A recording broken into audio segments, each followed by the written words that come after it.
If your favorite coffee maker isn't brewing like you want it to, either it's taking forever to brew a pot of coffee or the coffee just tastes really bad, either it's way too strong or way too weak, do not throw your coffee maker away until I show you this simple trick that not many people know about, and it's going to fix probably 90% of the problems that I see with coffee makers. First thing you want to do when you're debugging any appliance is make sure it's unplugged. Okay, and if you've been keeping up with the maintenance on your coffee maker and running vinegar through it every once in a while, then everything is probably pretty clean, and that's not the issue. Um, what happens a lot of times, what I see is that coffee grounds get in the water tank, and because the coffee grounds go in here, the water goes in here. It's so close, it's really easy to get coffee grounds in the tank. And what can happen also is that if you maybe overfill the coffee basket and it overflows a little bit, you can get some of that goes in the water tank as well. And that can leave debris in the water tank. So I think you can see down in there, there's some coffee grounds. What happened in this case is that actually, bless their heart, one of the children was making a pot of coffee and didn't quite get the coffee grounds where they needed to be. So you can see the little hole down in the bottom of where this little filter insert goes. That's where the water drains. And I'm going to show you the simple mechanism that is in most coffee makers. And that is the source of the problem. Now, I can't tell you how to get into every single coffee maker, but they're pretty similar.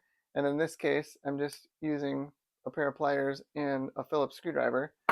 And there were 4 screws here, here, here, and here. And you just take those out. And then there are 2 little plastic clips here in the back. You just push those in and the whole bottom comes off and you can get to the inner workings. And this, it might look a little complicated, but when you really break it down, it's a pretty simple process. The water comes in here, and these are all really big tubes, okay, very free flowing. The water comes in from the water tank.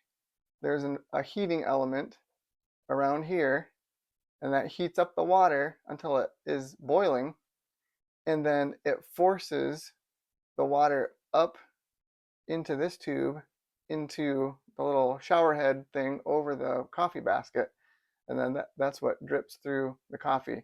So just about every automatic coffee maker, these are the general pieces. And the thing that goes bad is this tube right here. Usually the heating element is fine. These tubes are nice and large. They don't really get clogged up that easily. So we're going to look at that piece right there. Now that we've got the bottom off, this, at least for me, was the trickiest part. You have to get this clamp released from this tube, and I'm just using the pliers to go up in there and clip it together. See, it just keeps moving. If you can get your fingers in there and they're strong enough, that might be the easiest way. Or if you can remove the back panel and access it, that would also be easier. But this one is a little tricky.